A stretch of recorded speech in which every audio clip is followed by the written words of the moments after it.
Black revolutionaries, distillery owners, Italian fashion retailers, and Motown Grammy winners all share their best stories never before told in any other media outlets on Detroit is Different. Visit DetroitisDifferent.com or download the Detroit is Different app on Apple's App Store or Google's Play Store.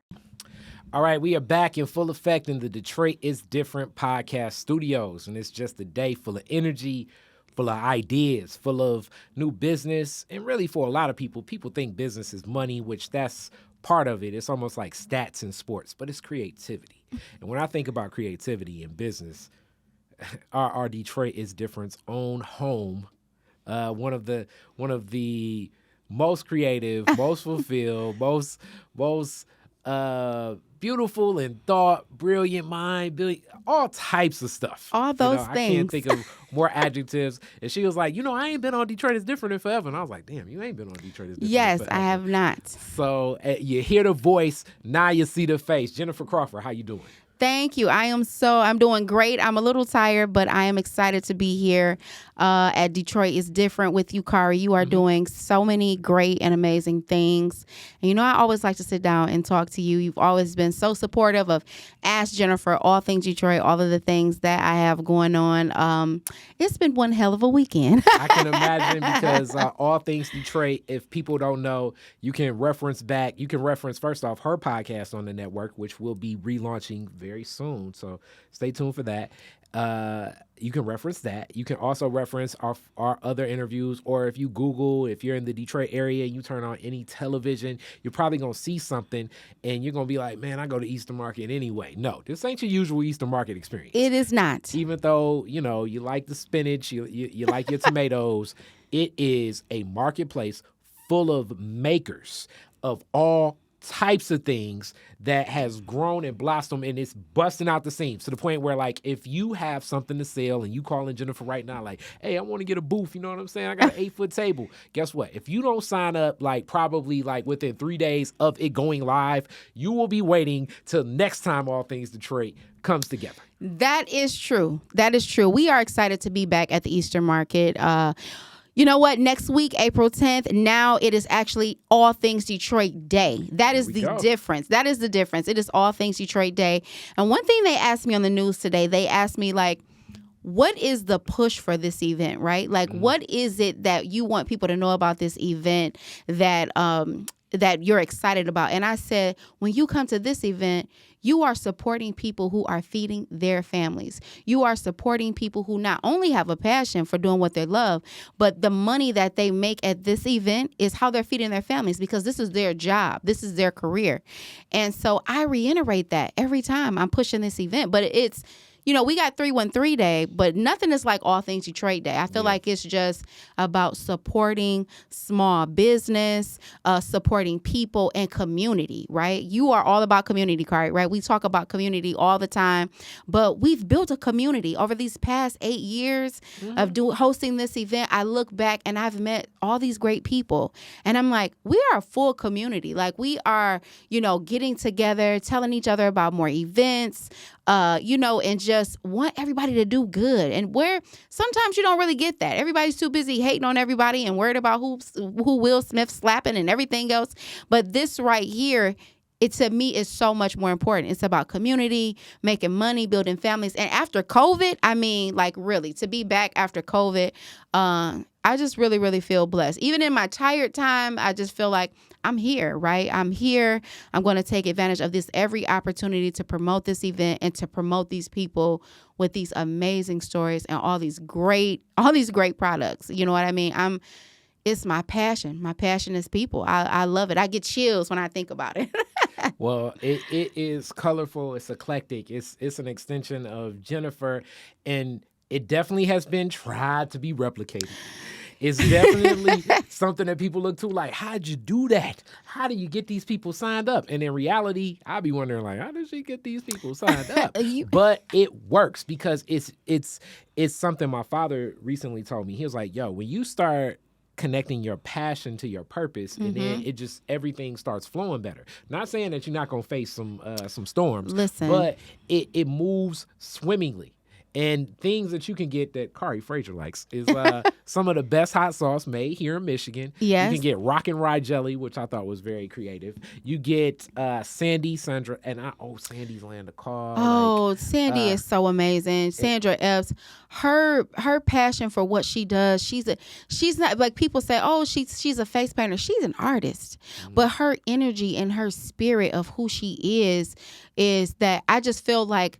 I feel like if I had these big dollars, I would invest in her. I would invest in her so she could have this Detroit Doll show wherever it is that she chooses to be, because her energy and who she is so amazing. And I've been working with Sandy for about, I want to say, about 7 years when she came into All Things Detroit. And she is just so awesome. Like she is one of those people where I want to see everybody win, honestly. You know what I mean? But she's one of those people where I truly, truly like wish the best for her. Anything I could do for her, I would stop what I'm doing to help her. And it's that spirit, that same energy from, people just now starting out, like, the maker that's like, hey, man, I think I really got some good spices right here. I grow this in my garden, and I'm mixing ginger with some pepper and everything like that. Like, okay, you on board, you can sell it to the people that have been around for decades. Yes. That just want a space to really interface. So depending upon the types of businesses,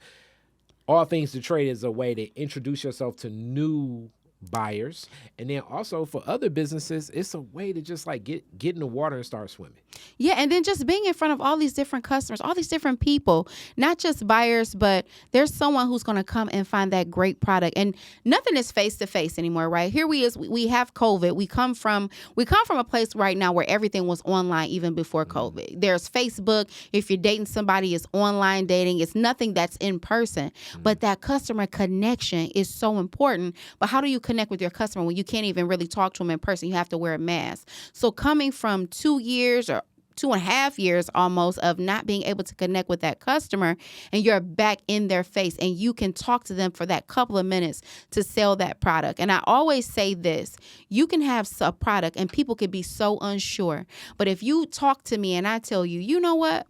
I make this in my kitchen because my son was sick and I researched natural ingredients to make this for him. It works for him. It works for me. I'm trying to put this on the shelf. I will buy it, because when people fall in love with you, they're going to fall in love with that product and they're going to buy it. And those are the people that are going to become your number one customers. All right, so you coming back 2022. And 2022. This is like I always tell people, like your first Detroit is different experiences. Like we get into the background family and all that stuff. When you come back, it's a whole different discussion, because it's like, hey, go back to the old stuff. What did Jay-Z say? You want the old stuff? Buy the old album. You got to go back to the old interview to find that out. So now we can just talk today. What is different about the experience that people are going to get with All Things Detroit 2022 as you also are a part of curating, making, and bringing to life the Beacon Park Marketplace? You've partnered with other makers and placemakers, and I guess the world of the term used, I think more so, is pop-up shopping. Pop-up which is a shop. whole lot of more. Like you are, I would say, when it comes to like people that are trying to do a pop-up shop, it's like it gets down to the rubber hits the road, and I'm talking about corporate, high-level corporate sponsors, from the Fisher Building to the low-level church that maybe want to start. Man. So like all of that, it's you, because all of these different sellers that are willing to do this, and it's a lot that goes into that. So what are you adding to All Things Detroit now as your footprint and your expertise and what you do has magnified exponentially? Everything that you said just made me think about how I have come such a long way from that 1-bedroom apartment, because a lot of people don't know that I actually started in my 1-bedroom apartment. You know what? A friend of mine called me at one morning at 6:00 in the morning, and she said to me, "You are the queen of small business advocacy." She said, "This needs to be your title, because this is who you are. You need to step into who you are." And how this relates to the question about how things are different, I feel like they're going to be different because I'm different.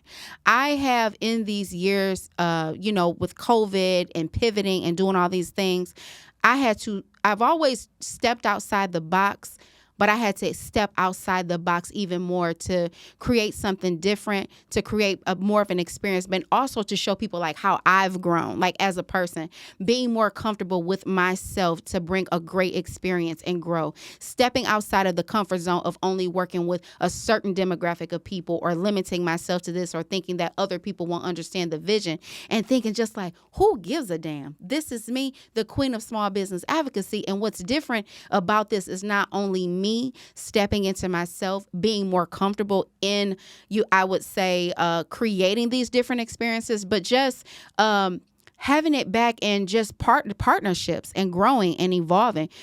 Me being able to step outside of my comfort zone and being grown as a person, I built those different relationships, and those people are taking a part in All Things Detroit because people didn't even know what it was. I'm doing a news interview, but I'm not walking up to that person because I don't think that they're the right demographic. But now this Jennyfer is walking up to people and saying, hey, you know about All Things Detroit? Do you know about these opportunities for small business? And just a younger crowd of people to let them know, other inspiring entrepreneurs. I think that, before COVID, my demographic was, I would say, like people in like their 30s and above. Now I have, entrepreneurs who are small business owners that are in their 20s. And that's because I stepped outside of my comfort zone to allow them to see what I do and reach out to them. And I just had to get more comfortable with myself and say, like, why do you feel that these people won't, or this demographic of audience won't feel comfortable with like what you're saying and what you're doing, right?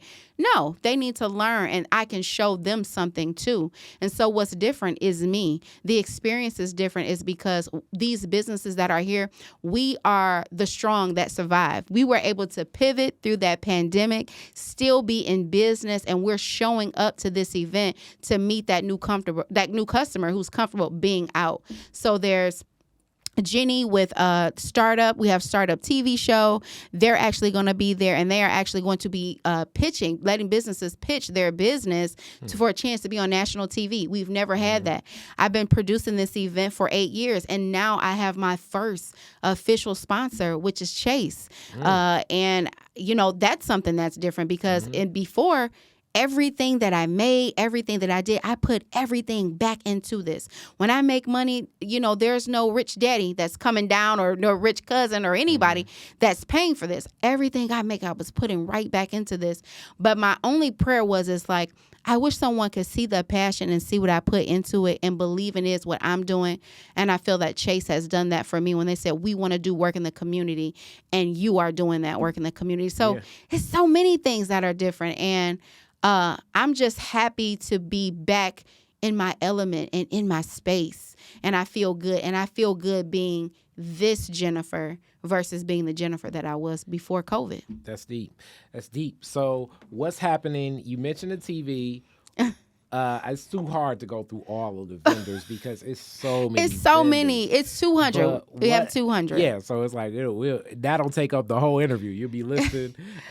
But what else have you added? Because that's the other thing about Jennyfer. Jennyfer is always a person that like is adding more, just pushing further, where it's like, all right, we're gonna have some food trucks over here, and it's like, okay, we're gonna have some, you're gonna look up one day and it's gonna be like, all right, so we're gonna put the Super Bowl over there. You're gonna be like, Jennyfer, let's have everything there. Let's have everybody come out.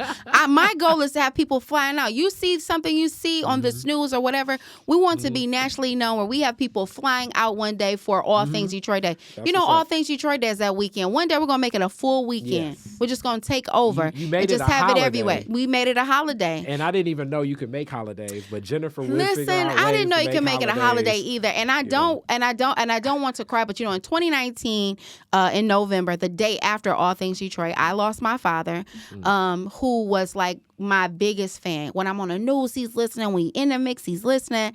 And, it was so hard for me. It still is hard for me right now. And when I'm taking my long drives, when I'm doing my interview, when I'm mad about business, when I'm frustrated, when I'm confused, whatever it is, I would call me and say, it's okay, baby. And I have my man in my life, but like my daddy, I'm that daddy's girl. And so he would always say to me, like, you have created something so great. You speak so well. I don't know how you did it, but I just wish the world could see. And that's just real. He'd be like, I wish the world could see. He would tell me, I was tweeting this person. I'm like, Daddy, please don't tweet people. Like, they're going to think we're crazy. But he was like, I wish the world could see. And so as I'm in my grief and I'm dealing with these things and I'm producing this event again because I'm working, I was like, Stephanie, which is my PR, how can I make this a holiday? Like, there's 313 Day, but how could I make the world see, in a sense, what I've done? Because my daddy said so. My daddy said that people should see. And I think so, too, because he put that in me like, you are the shit. You can make anything happen, and the world should see, and they should know because it's just that great. Because this is something that can be produced anywhere. I feel like I can go to California and Chicago or whatever and produce something and support people who do what they love and make it great. And he gave me that confidence, and sitting in COVID and building on that, I was like, I have to be as great as my father thought I was. And that means stepping outside my comfort zone. Let's make this a day. Let's make this a national holiday. And Stephanie and I did some research, and we were able to go in front of the city council and all those things. And there's still one more thing I think that we really have to do, that we want to be like, go all the way and get something from like the governor, which we did not, and we want to do that. But we have a national holiday, and it's to support small businesses in Detroit, and we need to roll with that. Like, it is a big thing, and I'm not done spreading the word about it. And I mean, it's always like talking to Jennyfer, like, people think I have some ideas that are and it's like, man, Corey, I was talking to Mama Shu the other day. You need to meet Mama Shu too, but and her ideas are grandiose too. It's like, we're going to do this, but just that energy. And I think that it's great that creatives connect. So this is just some game for you guys. or as I told Mama Shu, we say game, or Kari interprets it in the hip hop vernacular, or colloquialism to be more academic, but it's more so just a way of saying some information and knowledge. It's great to bounce ideas off of other people that are creative. And the theme song, and you guys are going to hear this twice in interviews, the theme song of this year has been Gladys Knight. I really got to use my imagination.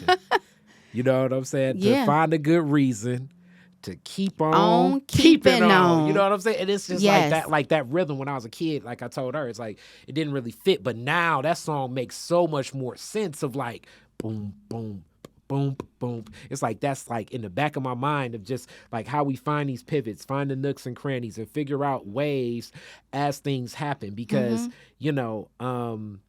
things become more grand.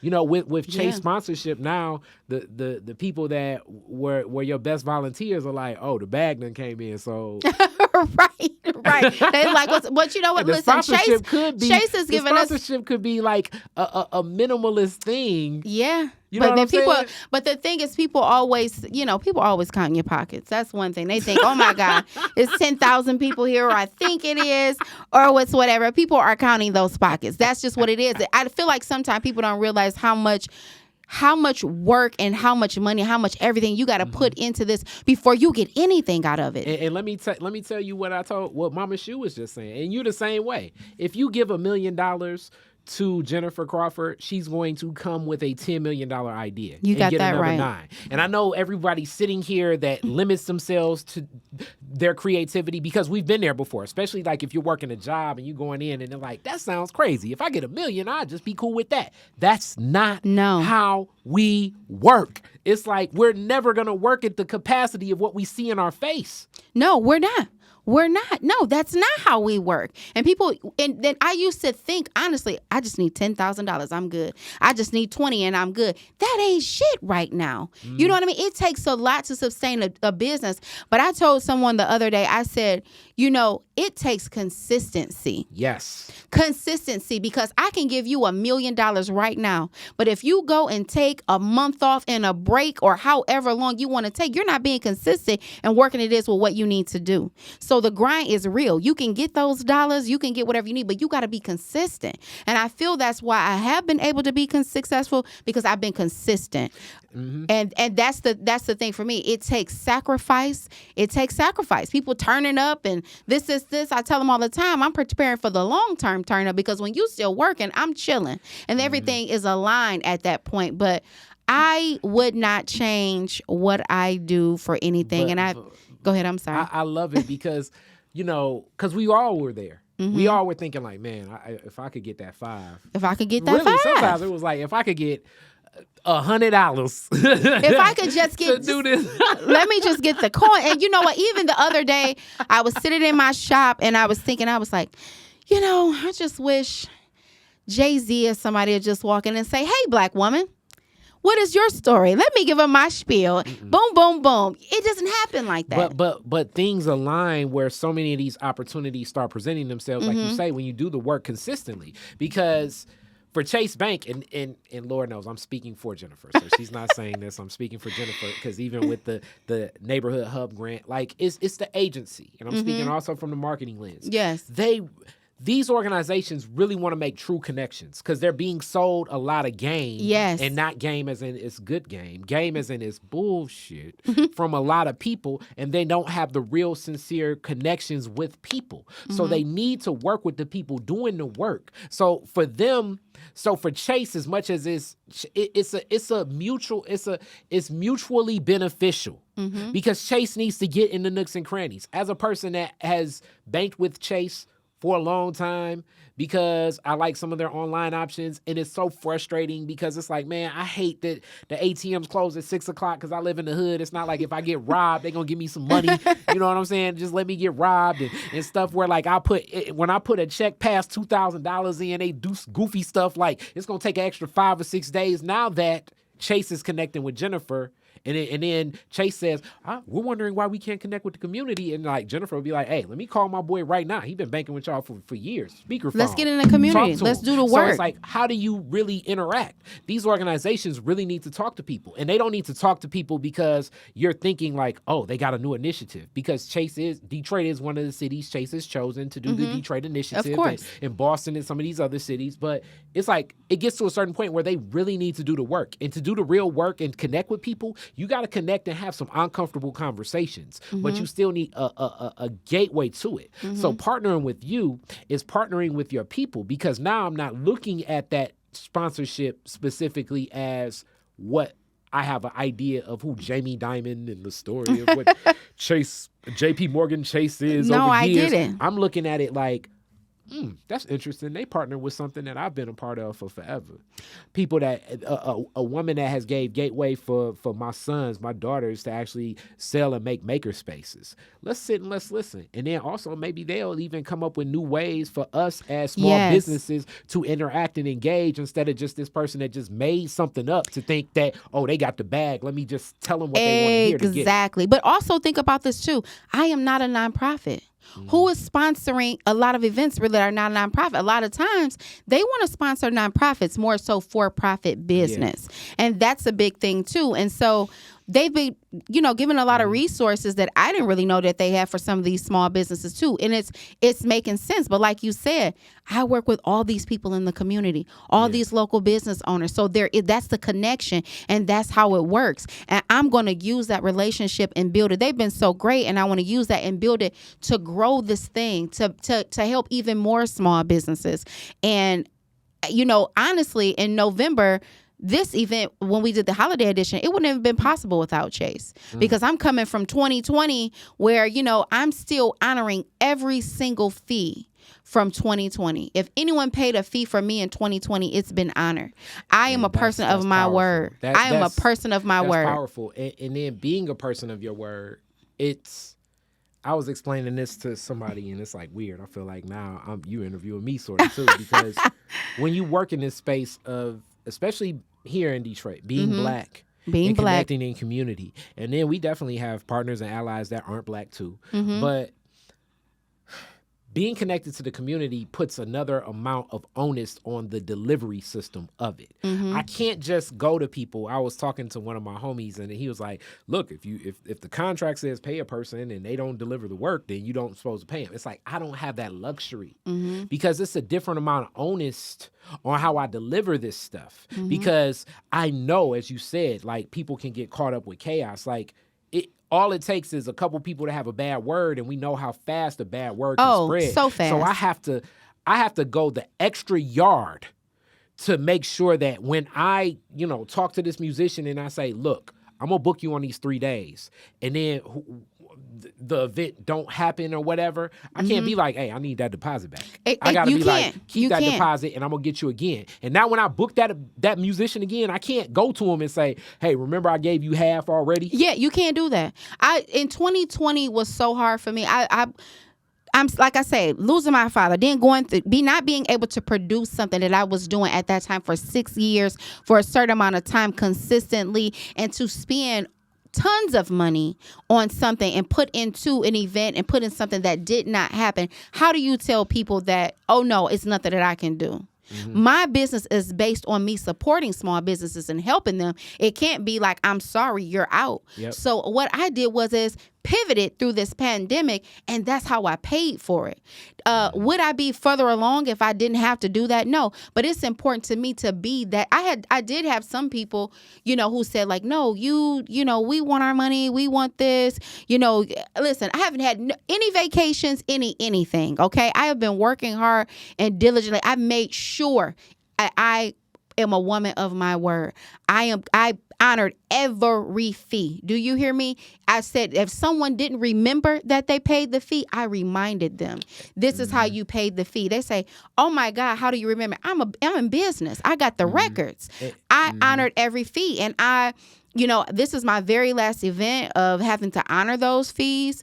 You know what I mean? And so it just feels great to be able to do that because I'm still in business and they're still in business. It pays off in the long run. Like I remember I did a show. One time, and a lady's car got broken into. And she came to me and she was like, "My car just got broken into." And this is the thing. I've been in promotions for a while. Like the first time that happened, it was so funny. We did something at Coco's House of Comedy, and it was like, it is what it is. I had to go in my pocket and I gave her, I was like, how much you think it's going to cost to fix your windshield? Get the quote. And then she got the quote. She was like, it's $160. I was like, I took the time. I drove over to her. I gave her $200. I was like, get your car fixed. Make sure it's great. Did you lose anything? Are you missing something? I gave her another $50. And and my friend was like, why did you do that? I was like, man, because I have to make that connection. And sometimes these connections, and I'm telling this story because that lady since then has been one of my biggest advocates of anything. Like in nooks and crannies of like, that young brother, he's my son age, and he did this one time. And sometimes she tells the story, sometimes she doesn't. Yes. But she's in the room as my cheerleader. Because when we work in our community, you need those cheerleaders because the people that are not the cheerleaders, or as Cat Williams will say, the haters, they exist. Oh, the haters exist. You know what? Just being a woman, just being a black woman, you know what? Detroit is a predominantly black city, and I've created a whole day for Detroit, right? But do you know that I would say probably 50% of people don't even know about it. They'll be like, oh yeah, never heard of that. Don't know what that is. But I work my ass off to make sure not only do people know about this event, what it means, about the people of the event, because it's all about the people. It's all about the people that participate. Yeah. It is an experience. You come, you shop and everything, but it's like everybody has just like dope stories and they have great products. That's the difference. You can go to Eastern Market on a Saturday and it's cool. People have been going there for a century, but you could shop or not. But when you pay just that small fee of $5, you're going in there you're intentional about what you're doing. But it's also being an attendant and my marketing mind. It's like what you say. It's experiential. Not saying that like when I go to Eastern Market on just any off Saturday, I'm going in specifically for what I want to buy. I'm not even necessarily stopping and thinking about these other. It's like, yo, where's my man with the collard greens? Right. You know what I'm saying? Like that's my thought process. If I go to All Things Detroit, I have a presence of mind. And really, if you're a business person, this is all you want. Like what my gig fair was. You want to have a potential buyer at least have a presence of mind of trying something new. Because if you're that vendor and you're the corn guy, like, hey, brother, you want some corn? It's like, man, I got my headphones on, bro. I came here specifically like to I'm just going in and get out. I'm kind of mad that I had to stop through all this traffic. I'm specifically here. It's like, yo, you ain't got the greens I want, man. What? Oh, now I got to go back the other way. Yes. But then you just like, boom, it's like a beeline and you're just going through. But transactional, it's just very transactional. Exactly. But it's so much to see. It's so much to see. It's an experience. Like I like to be right there at the door when the people coming in with a big smile on my face. You know, like I'm the greeter. I'm like the greeter when you walk in the, at All Things Detroit. Like, yes, come in. You know, I'm excited because I'm just excited to see all the people come in. Yeah. I'm excited to see people be excited about it and tag and share a friend and post. But I also like coming up with just like dope creative ideas that'll shock people to like be like, oh my God. So like we have a music video, and a lot of people don't know that we got a music video. Did you know we had a music video, Kari? I think you knew we had a music video.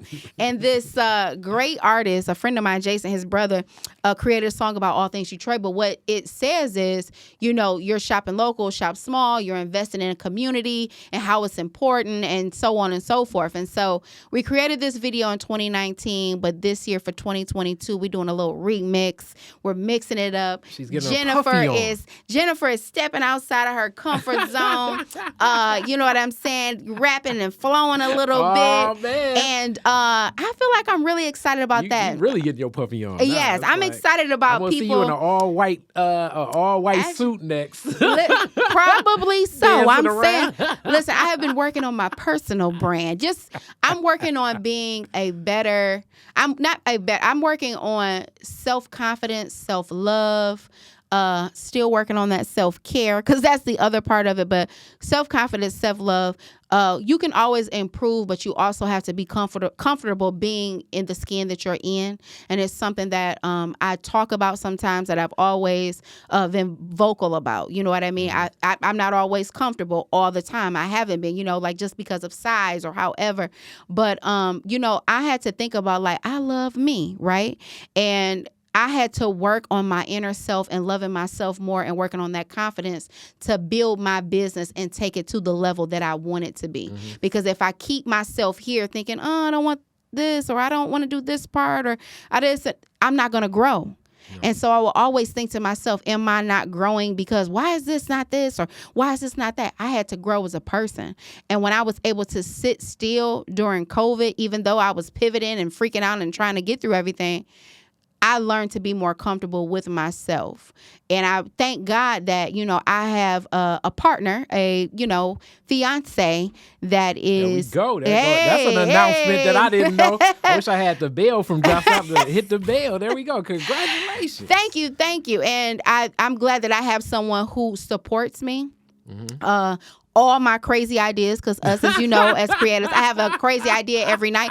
He likes to sleep, and I like to wake up and... You said every night. You mean every moment. Every moment. And I like to wake up and be like, hey, wouldn't this be good? Wouldn't this be good? Wouldn't this be good? But just thankful that I met someone that can, like, they're not as... We balance each other out, right? We balance each other out. Here go the new one. It will be All Things... Convention Center, All Things Detroit Convention Center sometime soon. And she just like in a conversation that was a real great one with the other person that you know, you should watch both these interviews. You know, I enjoy meeting her. Man, I thought she was awesome. I thought she was amazing. Is amazing, and I'm so glad that Jennyfer was here. You know.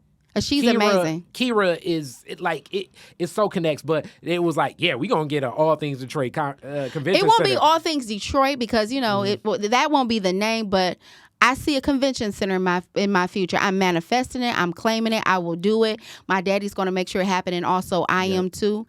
Because and Detroit is Difference Festival will definitely be taking place there. I feel like, you know what, just I was at an event and I was just looking around and I was just thinking and my mind was going and I'm like, oh yeah, I need a convention center. This is something that needs to happen. A women-owned, black-owned convention center.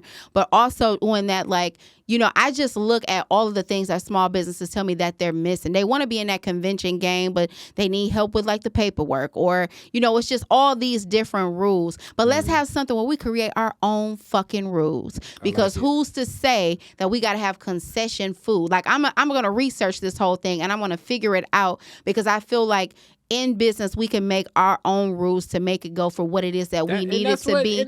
And that's what it's about. The people that created this game, and that's what's so unique about speaking. I mean, it's a common topic, as people know, on any Kari conversation usually.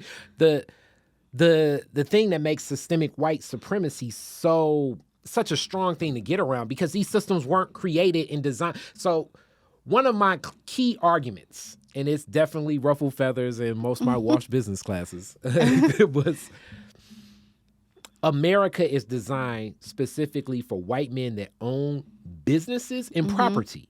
The further you get away from that, the more all of the design of it kind of can't function. It's sort of like, you know, the analogy I've been using recently is you can put antifreeze in you can put water in your car instead of antifreeze. But it ain't designed to function. Like, you know, you can get to the gas station, but don't do that every day. You know, you can use your spare tire, but when they say, look, really, just go to the shop and get a new tire. And then you be thinking like, I ain't got no money for no new tire. I'm going to just ride it out. Right. You're going to run into some problems. That's America. But we got to navigate through these systems and build, as you said. And so some of it is, as they say, some of it is revolutionizing, meaning like you bend and navigate. And then some of it is what you said too, creating our own. It's a mix of both. It's not one way or the other. It's both. Because that's the approach that creates things outside of these systems, because these systems were created to their best interest. Is if I'm going to design it, I'm definitely going to design it in my best interest. If you connecting with Kari, it's going to include podcasting. It's going to include storytelling. It's going to include some video, because that's what I do. So when you have new people onboarding and engaging in things, it's going to have to take their creative juice, their energy, what they put into it. And that's how we get a balance. And also, too, I don't think I would have been this far in the business just following rules and going by what other people say and working the system, because it is designed for me to fail in a sense. You would be filling out so much paperwork, because you'd be like, I got to get an accountant first, and I need a CPA, then I need an attorney, all of those then things. I need a project manager, then I need to do this, and then I need to do that. It's like, make some money. Make some money. Make it work. Make it happen. And that was my focus. I'm like, I got to make it happen. But creating the own rules, because it's not designed for me to just be like, hey, black woman, here's this for you. It's going to work. No, it's like, hey, black woman, here's a roadblock. And let me tell you this. Every day for the last 2 months, I want to say almost every day, there has been a roadblock every day, to the point where I was just like, I want to pull my hair out. I mean, from just staffing, from getting our new space open, from just all these things. It's just been something every single day. Like and I was thinking, I said to myself one day the other day, and I said, well, damn, every day is something. But this is meant for me to try and quit and throw my hands up and say I'm not doing it. But I had to shift my way of thinking to be like, no, that's not what it is. But that just means my blessing is the bigger blessing is coming after this. And that's where I think it's so beautiful seeing you go through. And this is the other thing, like, during COVID-19, you shifted into a whole shipping, processing for makers, because it's like, okay, what do I do? How do I fulfill that? And you partner with Build Institute, where you share in a space that for them, it's like, we ain't doing nothing because COVID going on. Right. And it's like, guess what? I can do something. Let's do something. I can do something. And that now has transitioned to you in your own space. But this is so beautiful. You going through this process with the space, and Detroit is different. We'll have a presence in there with some podcasting and video. Yes, so I'm excited about that. But most of the challenges you see, as you are a collective-based thinker, which is so in line with the vision of which makes you so dope. These hurdles that you're seeing now are all the hurdles that so many other businesses go through. So now that you hit the hurdle, it's like, okay, I see that brick wall. I see this brick wall. I see this brick wall. I know these brick walls before they happen. So the next time when my friend wants to open a business, it's like, okay, you're probably going to put her on and let her know, like, listen. And not just give them game. You can step to whoever is in the process. Like, look, I ran into all of this. I'm a subject matter expert on this. And I'm going to straight up tell you about this. This woman has, a brownie place where if she ain't open and making brownies in 30 days, she's losing money on this project. So if you want this money, contractor, if you want this money, Xfinity, I don't want to hear about what can't. Let's start having a conversation about what can. Because if you saying we can't, guess what? You need to get off the table. And then you also now have the confidence where you can even go to the people like, oh man, I'm kind of nervous because these are people that's giving me money. Okay, they ain't giving me money to fail. They ain't giving me money to fail. These people that's giving money like, hey, you brought a bunch of people that's going to make me fail. to the table. So you going through this experience, as tough as it is, with almost every nuance, I know is only going to arm you with a better process. The same way you like, it's a convention center. It's like your consulting business and skill set and way to really speak further, because so many small businesses that are in your space all say, I want my own brick and mortar. And most of them get a brick and mortar and run into these headaches and are like, But the funny thing is, I never wanted a brick and mortar. For years before COVID, my sister used to say, you should do it. All things Detroit brick and mortar. And I said, store. And I said, so many people are already carrying products for small business. That's not something I want to do. I am a little ADD to sit there all day and be in a shop and do all those things. I'm just like, but it wasn't what I wanted to do, because I feel like so many people do that. There's with a brick and mortar, there's overhead costs. You're paying for so many things. That's not what I wanted to do. And so during COVID, it seemed it was the only thing that made sense. While people were closing theirs, I got a grant and I bought a delivery truck. I had an online website that I had since 2017. I paid to have it restructured where it made sense, where we're like, in a sense, an Amazon for small business, where we're shipping and fulfilling orders. But it's trying to... time out. Better than Amazon, because if you are a small business, the rates are amazing. Because and it's for a small Amazon business and by a small business. Even though it's a lot of shoppers in that marketplace, but to even be seen in the logarithms, how they pay out things, it's not built for, it's back to like the design ain't for you. Yeah, it is. And then we allow the businesses to do pop-ups. And, Bill was really great about letting us use the space. It definitely was at a time that I needed a space, that wasn't too expensive. It really, really worked out. And, I was there for as long as I could, because I'm a whole brand. I already had needed space, but I made it work. And for us to be able to get our own space right on Michigan Avenue, over 1,600 square feet of space, I'm like, we're going to create magic up in here. I'm going to be able to do things that I never was able to do before. But I did not want a brick and mortar. And now I have one. Because I was supposed to, right? Because we always say what we don't want, but when it comes back around, that's the plan. This is where I'm supposed to be right now. But just in that, just curating the markets, it's not just all things Detroit. We are creating opportunities for small business. There's shipping and fulfillment. And then I work with Downtown Detroit Partnership. I have been working with them for 5 years, and now I am the curator of the Downtown Street Eats program, where we book food trucks Monday through Friday. Then we're coming back downtown. We're coming back for the night market at Beacon Park every Saturday in the summer. Market Fridays at Cadillac Square in the summertime. And then also working with the Detroit Riverfront Conservancy, doing events and coordinating small businesses for their spaces. So I'm saying all that to say is, this queen of small business advocacy is wearing her crown and booking all these small businesses who would not feel like they could be in downtown Detroit or whatever, but just giving them a platform to sell. All I'm asking them to do is be consistent, have your paperwork, and have your brand in order. And if you feel like it's something you need help with, I'm right here to help them along the way. But take advantage of the opportunities. Like, we're going to go all the way up with this thing. Being a friend of Jennyfer too, and we talk oftentimes, it's definitely a little bit more colorful when we have conversations. Yes, it is. but with it, just be ready, and be ready to stay the number ready. one thing. Yes, the sugar free. If you stay ready, you ain't got to get ready. So, but stay ready to stay the whole day, because that's what it is when you're in sales and in retail. Don't get discouraged. You get out there. You pick a Beacon Park day, you may be out there and it's a 92-degree day. Listen and here. nobody may walk over to your table and the shade ain't hit you yet. Stay there, work your post, because Jennyfer has more opportunities ready for you. And it's about the consistency and being in that position. Be ready for this. And if you really can't look yourself in the mirror and look past it and say, well, this person got that person got that, or I'm sick of being disrespected and whatever. Look yourself in the mirror and commit.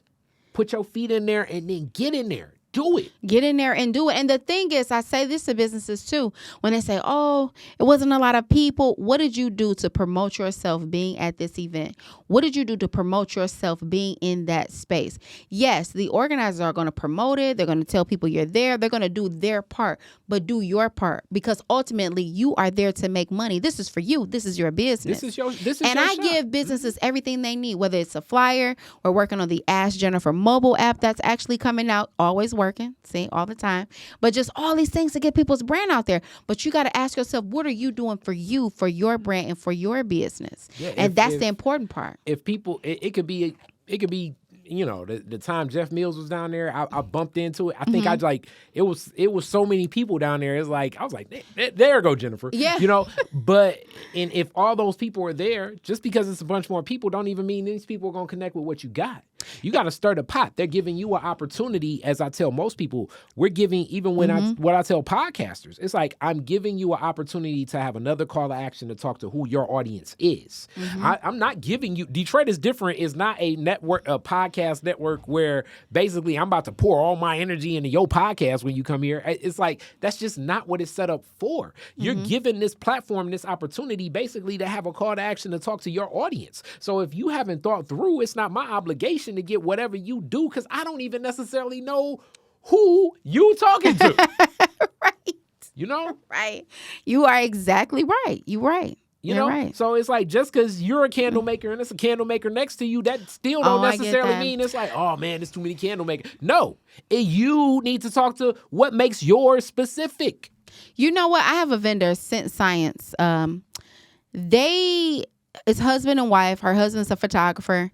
He takes a lot of my photos and stuff for me. But when I tell you that every event that they're at, they just kill it. They don't complain. They don't worry about who's there. They promote themselves being there. And they are like a damn dynamic duo. But they are like the ideal client or vendor to like work with. They don't complain. If it's another candle there, they don't ask any questions. You know, I never put candle people right next to each other, but they never complain. They just get right in there and they just do it, and they sell their ass off because they connect with the people and they build relationships and they continue to go and they don't complain. So I just want to say shout out to Sense Science, because I think that they're dope. I think that they're awesome. And it's a bunch of people that always make vending seem like it's the easiest thing. Like even with a lot of studio thing, and it's like my homie, like he like, man, I just set this up and they had vend. I've done events long enough. Vending is a whole lot more than basically saying, hey, you can just bring a 6-foot table and set up, because it involves so much. If you haven't thought out a focus of what this is, because vending ain't just an add-on to make some more money for your event. Vending is vending is an event within itself. So if you're not thinking through what this experience is, where they're going to be, because they're going to ask, can I get access to water? Can I get access to electricity? Can I bring some extra people? Yes. You know, how do I get this? How long are they going to talk to me? How long is like my podcast thing? How long these people going to be talking? Because if they talking, they ain't going to be selling. So it's like, if you're not really going to, I think, empathize and walk through the vending process, don't just try to get some extra money. I tell most people, like nowadays, if people want to vend and walk up to me just because I'm a community guy, I say, look, in reality, I don't have no vending fee. If you think you can sell some stuff and you're going to be, I basically give my terms and my parameters of the rules of like, don't disrespect what I'm doing. And if it's fair, give me something. And now, has there been times where I've seen people sell like, you know, a boatload of stuff and probably not throw me anything, but that's still cool because I need the positivity, because I'm not going to put the focus and the intentionality. Now, when this person does come to me and say, hey, I need more vending opportunities, it's like, I passed them to you. And I don't even necessarily know if any of the people I passed to you have reached out. They might have signed up. I mean, you know, I feel like it is our job, as when you are organizing an event where you are having vendors or you're having people pop up, it is your job to give them all those details, set them up. We have layouts with maps, very detailed instructions. And I do feel like it's your job to promote it and all of that. But it's not my job to sell your product. And that's the only rule in it. But it is our job to set it up and lay it out so they know this is what you need. This is this, but I can't sell it for you. I'm giving, you know, I can't sell it for you. I'm telling you need to bring your own table. I'm telling you need to bring your own, own extension course or however, but I can't sell it for you. And a lot of times when sales are bad or different things, like nothing, like even with Beacon Park, like it's every week is not like a crazy busy week. But anything that you do weekly, it's not, you know, it's a hard thing. Like people just want like, I just want it to be instant gratification. I just want it to be like right now. I mean, I want $1 million right now today. I want that convention center today, but it just doesn't work like that. We got to work at it. But when you're vending, see, that's the weird thing about being consistent, is like that door-to-store sales technique. sometimes you sit there all day because especially I'm one of them type of people. Like when I sit went there all day. to Giovanna's marketplace that she did at Detroit SIP, just in support of Giovanna. Yeah, she's But I'm awesome. one of them people that, you know, I'm the type of person that will come because Jennifer's like, hey, Kari, come over here. I just want to drop off some flyers for me, or, you know, maybe get a picture because I need something. I'm going to be on the news or something. It's like, yeah, whatever you need, Jennifer. I'm the type of guy that will come. You have something that's cool. I do like giving gifts for a lot of, you know, I have a lot of, usually I'm like gifting people that help in my business, you know? So like if I can find a cool gift for one of my clients or just one of my supporters, I'm going to get it. And I'm probably not just going to get one.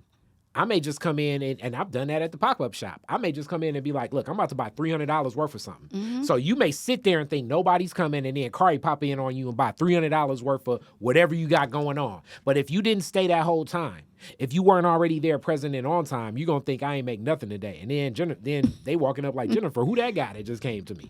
And it's like, oh yeah, that's Kari. You know what I'm saying? And that's not just me. It's a lot of people that do that. So we in attitude, energy, spirits, and I know it sounds like, oh man, these people are just so optimistic, but it takes the propensity of being always optimistic, that propensity of crazy to do some of this stuff.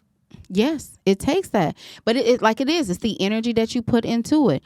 And people, like I said, people just don't want to take that time to put the work into it for it to be that way. And that can be, but I've been doing this so long. I've seen all kinds, all people, everything. And I just give them the spiel. And I just say, hey, listen, you know what?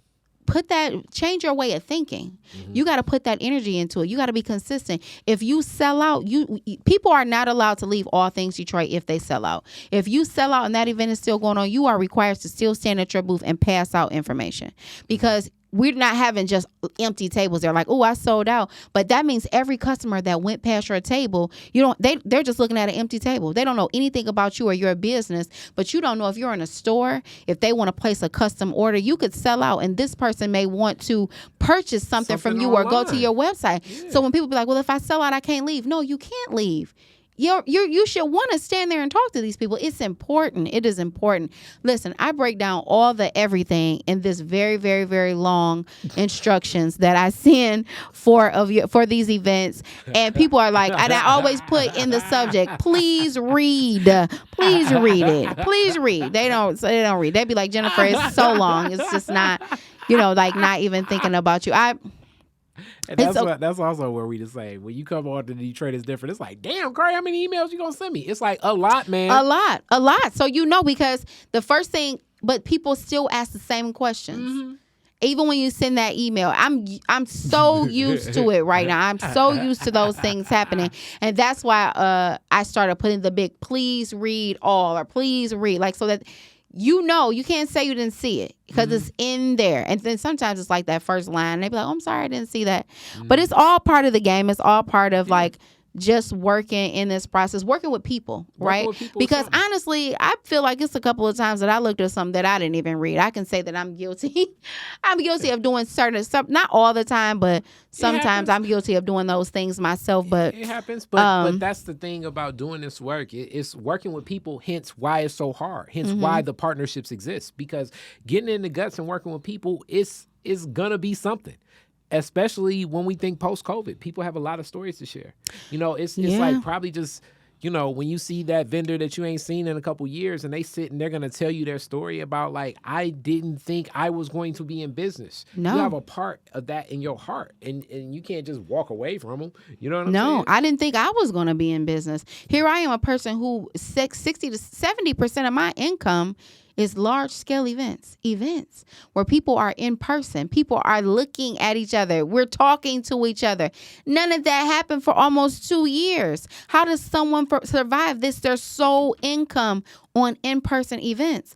I sat there on that couch for maybe a few weeks, you know what I'm saying? Just chilling, watching Netflix. So I said I could either pick up these couple LBs or I could pick myself up and get up off this couch and try to figure out how I could not have to go do DoorDash. I was prepared to do DoorDash for sure.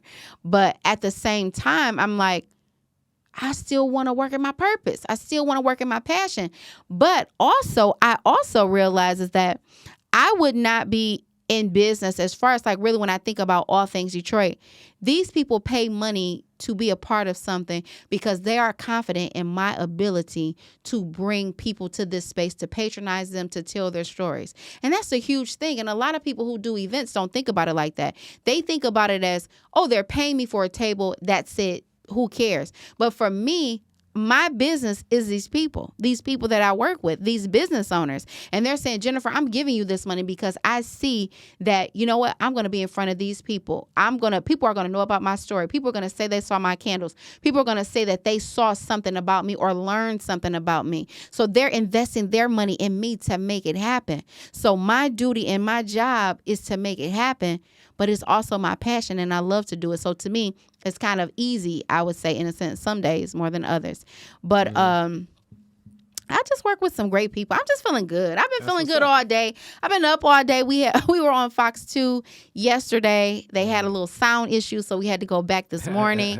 And I was just full of just like so much positive energy today. Just the excitement and that people have just been like, you know, rooting for me. And I'm so appreciative of that. Like, the community is strong, you know, like the community and the support is strong. It's so strong. I'm thinking about these haters and those couple little naysayers who hit me up with the BS. I just be like, block it out, Jesus. And I don't have time. But the community is so strong. The people I work with are so fucking dope. And I'm going to say it like that. And I'm so ready for April 10th because this Black woman who has brought 14,000 people to a space before has a whole day that she has created for businesses in the city of Detroit. And if I never do another event again, if I never do anything else, nobody can ever take that away from me. Okay, and you know she'll be doing many, many more. And that's what I love Jennyfer for, because it's like she does the media stuff just like me sometimes, a little bit. But you get the real Jennyfer on the Detroit is Different. Yes, podcast. you get exactly. One of my friends said, you know what? When you're on the news, you definitely, well, of course, I can't curse when I'm on the news, of course. But yeah, no, I think I'm always glad to come back here and chat with you. We will be doing the Ask Jennyfer podcast soon. We're going to work that out. Yes. It's all coming. So I don't know if you want to give people some information, how to get at you. Yes. So All Things Detroit is going to be Sunday, April 10th at the Eastern Market. You can go to All Things Ticketing to purchase your tickets, or you can just follow me for more details on AskJennyfer.com. And also follow me on Facebook, Instagram, at Ask Jennyfer. That's AskJennyfer. Jennyfer, thank you so much. Thank you, Kari. I appreciate it. That was a wrap. I know. You know, I Black revolutionaries, distillery owners, Italian fashion retailers, and Motown Grammy winners all share their best stories never before told in any other media outlets on Detroit is Different. Visit DetroitisDifferent.com or download the Detroit is Different app on Apple's App Store or Google's Play Store.